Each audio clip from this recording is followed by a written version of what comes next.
regreso para dar inicio a nuestra tertulia de economía. Esta noche está con nosotros don José Raga. Muy buenas noches, don José. Muy buenas noches, don César. Y don Manuel Llamas. Muy buenas noches, don Manuel. Buenas noches, don César. Bueno, ya saben ustedes que según la OCDE, España va a necesitar 15 años para volver a la tasa de desempleo del 2004. Esto cada vez lo fían más largo y al paso que va yo no sé si vamos a llegar a ver cuándo se regresa esa tasa.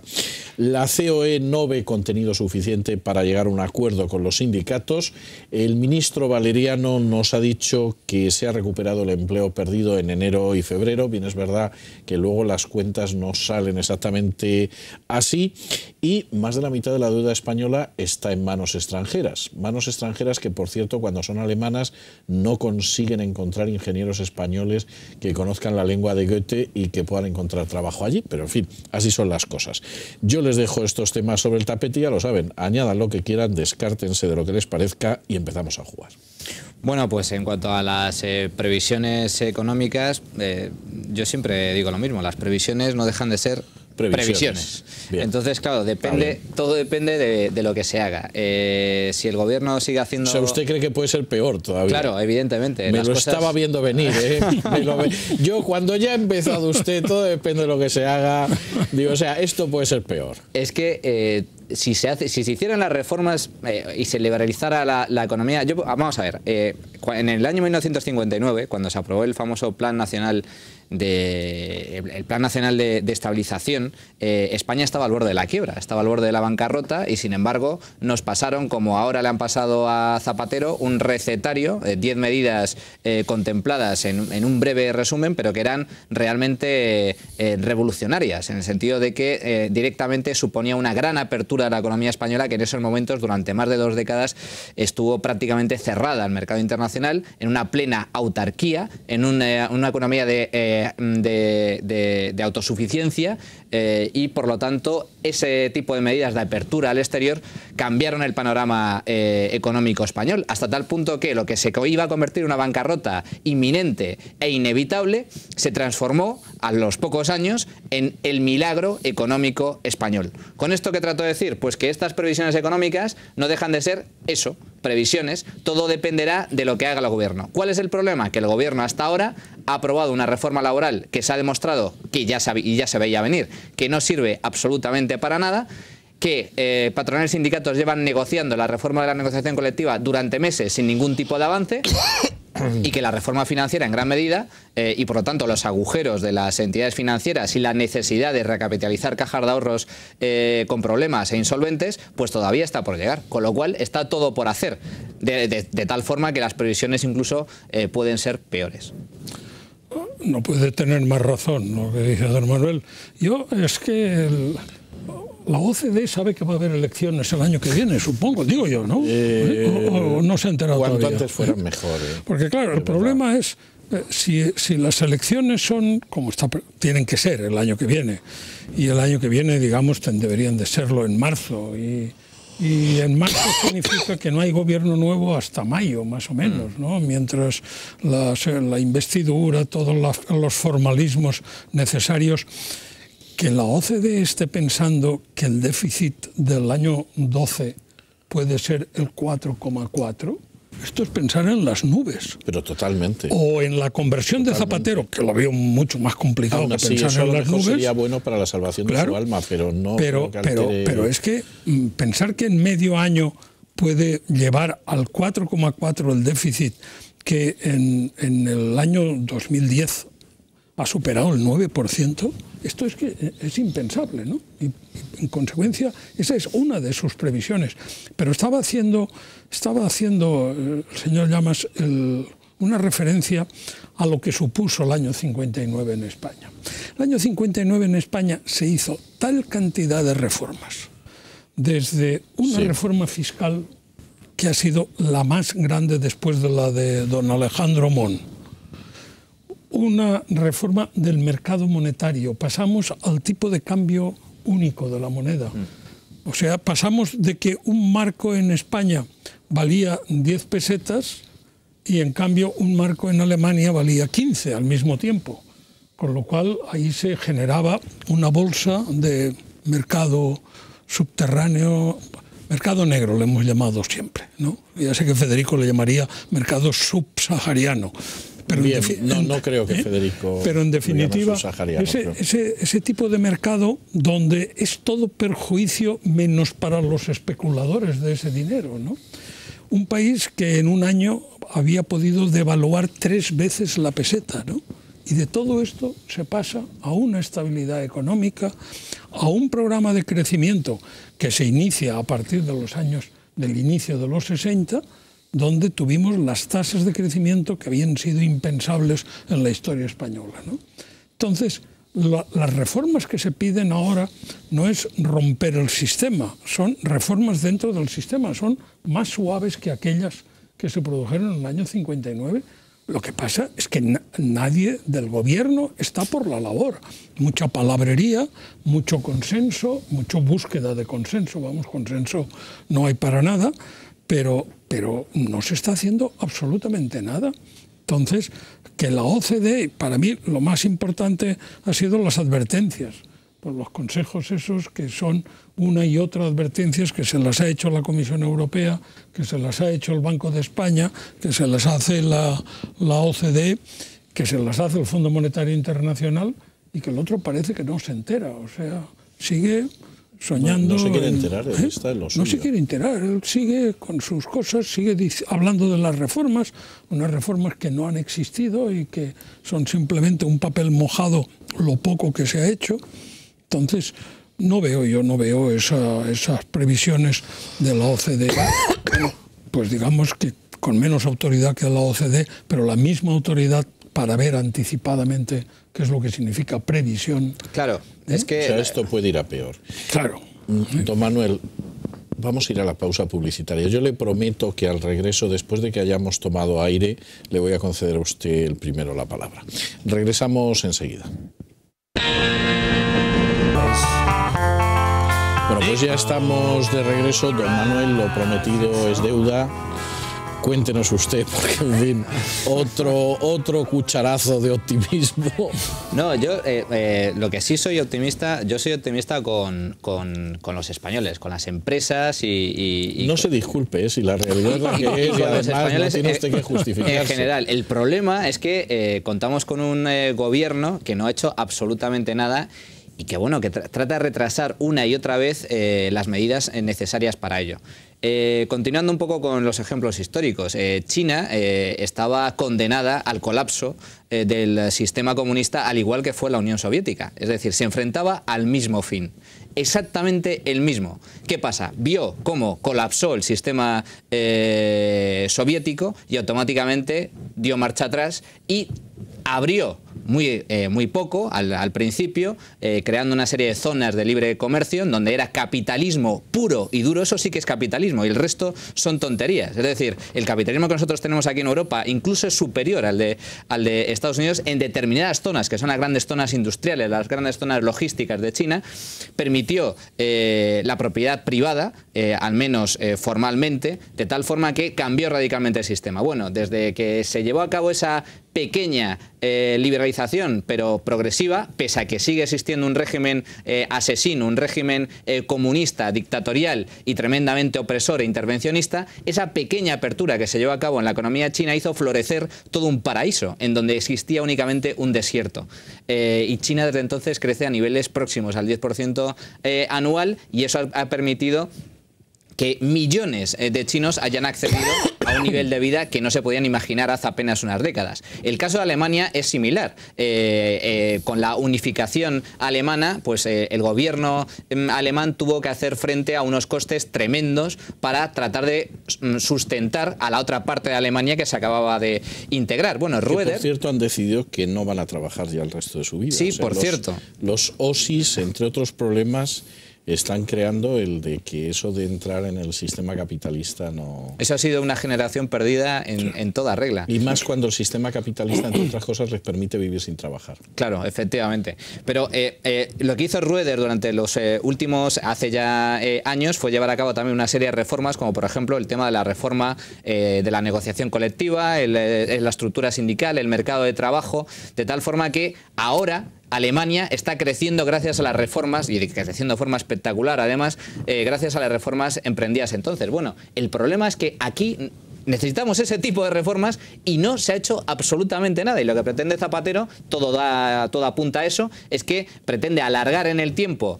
lo máximo posible hasta que decida adelantar elecciones o directamente hasta que termine su legislatura para que sea el Partido Popular el que tenga que llevar a cabo esta reforma. Zapatero no da la sensación de que vaya a de que vaya a convocar elecciones anticipadas. Y los movimientos que está dando en el seno del partido es que va a marear la perdiz hasta el último día. Yo lamento compungir a la gente bien intencionada de este país, pero todo indica que va por ahí. Con lo cual va a impedir fijarse en aquello que hay que fijarse, claro, que son los problemas que tiene el país, los problemas de... Estaba haciendo una referencia ahora el profesor Llamas a un hecho, al fenómeno chino. Es decir, es inconcebible en un país libre que haya un Shanghai donde uno especula en bolsa, puede ganar todo el dinero del mundo, tener coches americanos, sí, y todo lo que uno quiera, pero en cambio si vives en Xi'an ya no puedes tener de nada, ya tienes el racionamiento de lo que te toca, la cazuelita del arroz, etcétera, etcétera.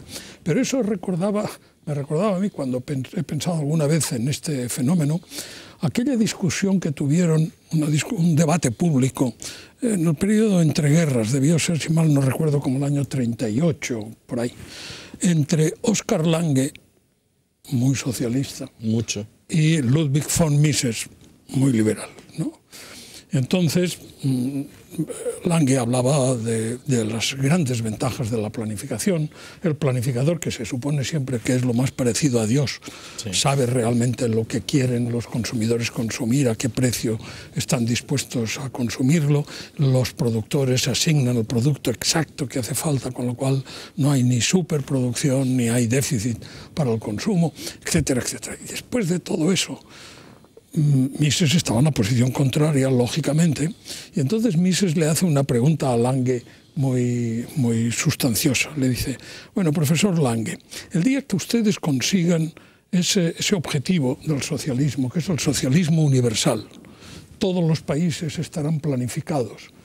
¿Me quiere decir ustedes cómo van a saber que un vaso de agua cuesta la 10ª parte que un vaso de leche o la 5ª parte que un vaso de leche? Es decir, ¿de dónde van a sacar los precios relativos?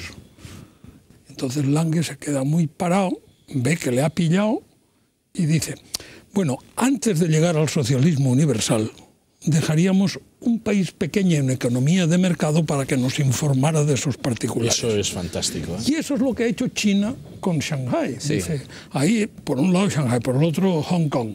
Hay eso que funcione con una economía de mercado, pero con la mínima regulación, el que más pueda para él, y asunto resuelto. Y de ahí saco yo información para lo que yo quiera hacer en el resto del país, ¿no?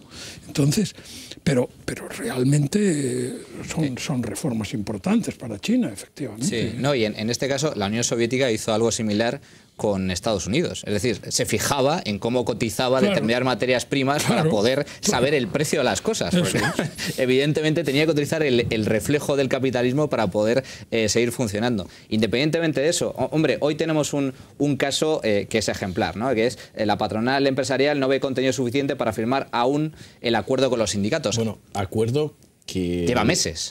Bueno, no solo eso, sino que además la fecha tope la han rebasado, ya ni se sabe. Sí, sí. Bueno, ayer titulábamos en Libre Mercado que patronales y sindicatos pactan que van a seguir negociando. Es decir, el pacto consiste en seguir negociando sobre la reforma. Que seguirán viéndose. Exacto. Eso suena a aquella escena al final de la película de la Batalla de las Ardenas, en que un asistente militar de un coronel de Panzers le ve que entra el coronel muy contento en el furgón y le dice, ¿cómo va todo? Dice, va todo muy bien. Dice, ¿ganamos la guerra? Dice, no. ¿La perdemos? Dice, no. Dice, la guerra continúa y es lo mejor que puede pasar. y realmente esto suena igual. Pues sí, es decir, ¿llegan a un acuerdo? No.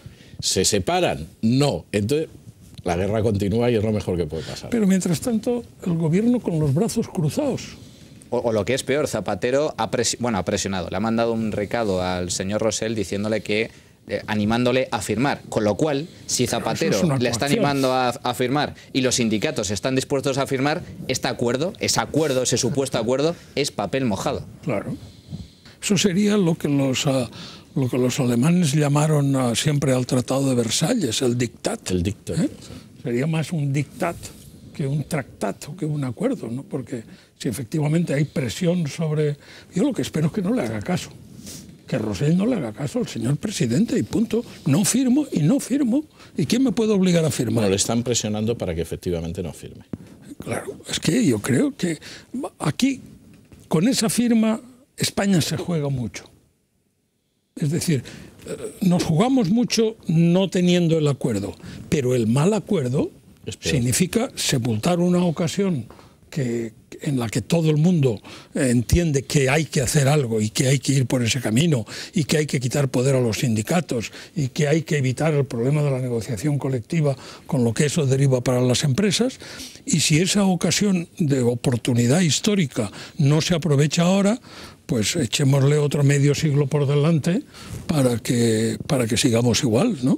Claro, pero es que aparte hay un problema que es intrínseco a esto de los agentes sociales, porque claro, lo ideal, la reforma idónea sería terminar con la negociación colectiva, es decir, directamente no reformarla, sino la reforma consistiría en eliminar la negociación colectiva y por lo tanto, aparte de eso, eliminar por supuesto la financiación pública de patronal y sindicatos. ¿Cuál es el problema?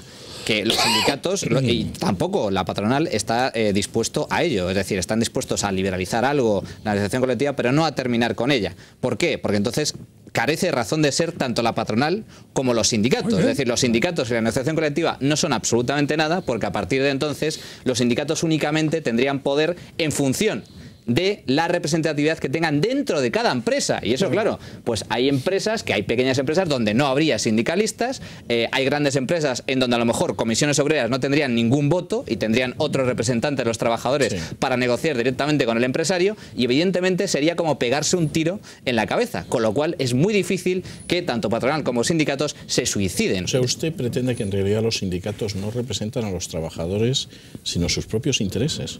Uy, qué fuerte, acaba de llegar aquí don Lorenzo Ramírez con la prensa de mañana. A ver, ¿qué cuenta la prensa de mañana? La verdad es que habla de COE. Estaba hablando Manuel Llamas, digo, ¿está hablando de COE y de los sindicatos o nos está dando las razones por las que PP y PSOE no van a cambiar la ley electoral? Pues ha habido un momento en el que no sabía...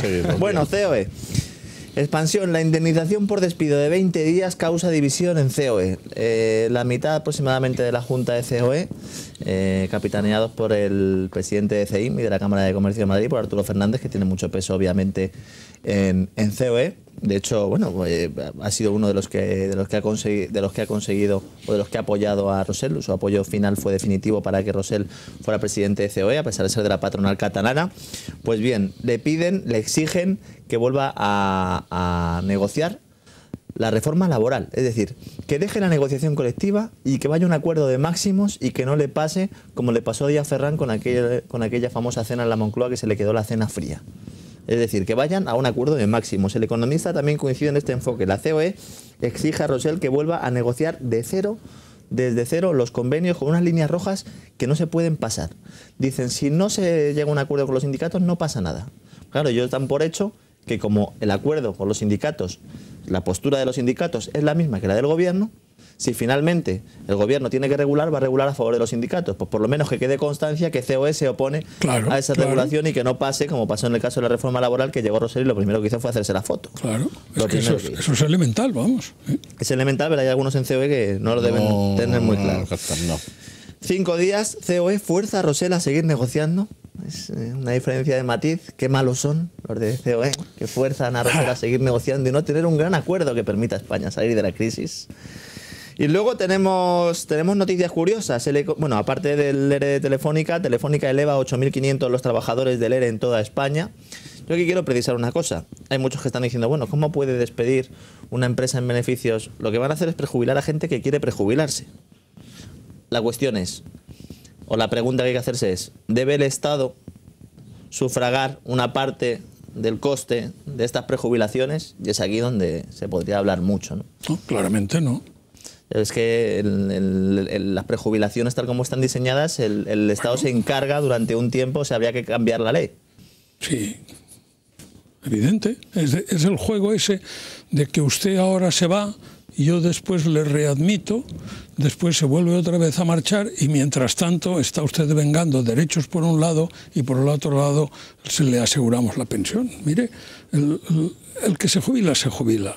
El que se prejubila sabiendo que si anticipa la jubilación 1 año, 2 años sobre aquel nivel en el cual se obtienen los derechos máximos, digamos menos. 65, pues es con sacrificio de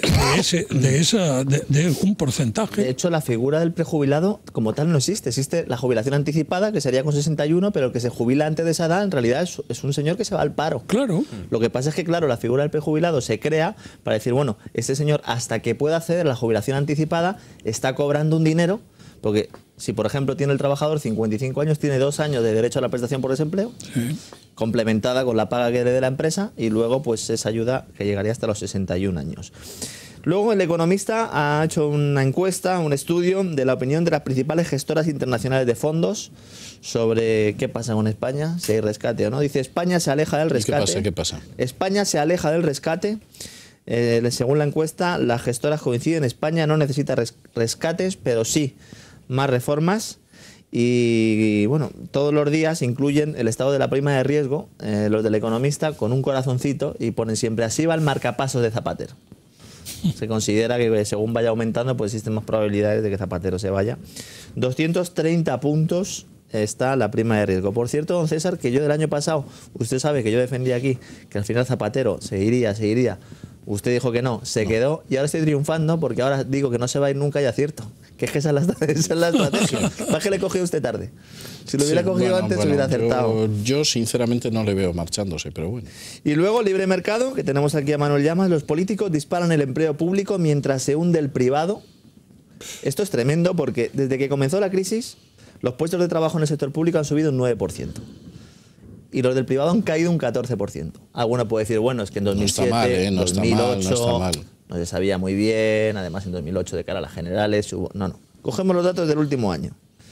En el último año, el sector privado ha perdido 229.000 empleos y el sector público ha ganado 97.500. Qué curioso. Dios mío. En la Diputación de Cádiz, CSI y CESIF denuncia que parte de los funcionarios estos que quería, bueno, de los trabajadores públicos que Griñán quiere hacer funcionarios, pues de una forma, bueno, por debajo de la mesa. Está bien eso de por debajo de la mesa. Sí. Van a hacer unos exámenes de calificación, han sacado los programas con 15 días de antelación. Parece que algunos tenían ya los apuntes desde hace meses. No me digas. ¿Así es como se hacen estas cosas? No me digas. Alguno decía, no puede ser por ley. Tenían los apuntes, incluso los exámenes. Yo ya no voy a ir tan lejos. Aunque yo creo que a Valeriano le interesa que no sean funcionarios. A Valeriano sí. Pues claro, porque si son funcionarios, entonces cotizan a clases pasivas del Estado. Mientras que si son empleados públicos, es decir, contratados, que es la mayoría de la cifra que usted está dando, son contratados, es empleo público, pero no funcionariado. Estos sí cotizan a la Seguridad Social, con lo cual ya tenemos más cotizantes. Qué alegría. Eso hay que estudiar. Fíjate. Quizás ese tipo de cosas explican que se hayan perdido 431.000 puestos de trabajo, pero suba la afiliación a la Seguridad Social. Claro.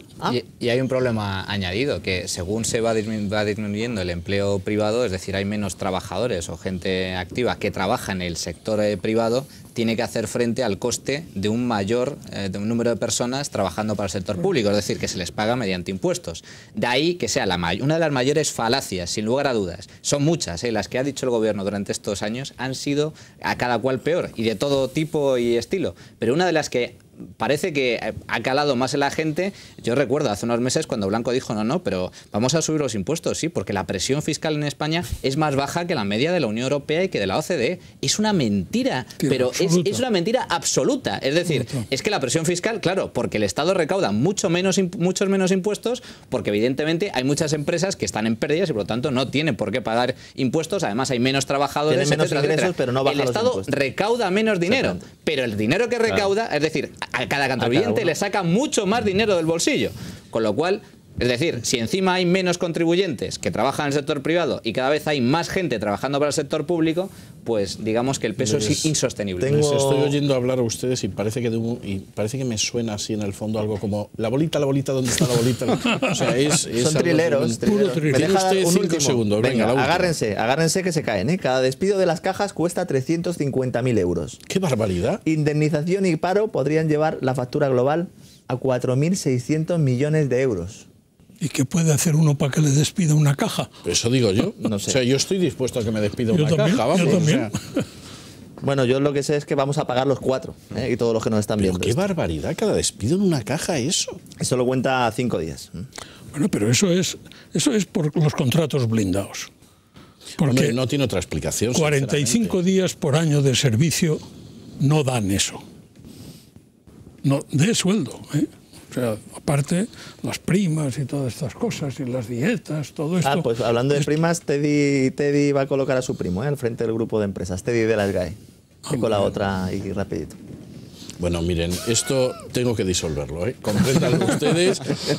Hemos llegado a un punto que esto no puede seguir. Que non va plus, como dice el de la ruleta. Don José, don Manuel, don Lorenzo, muchas gracias, muy buenas noches. Vamos a tomarnos unos minutos de publicidad para reposar un poco y regresamos con nuestro invitado de esta noche y nuestra tertulia de análisis político.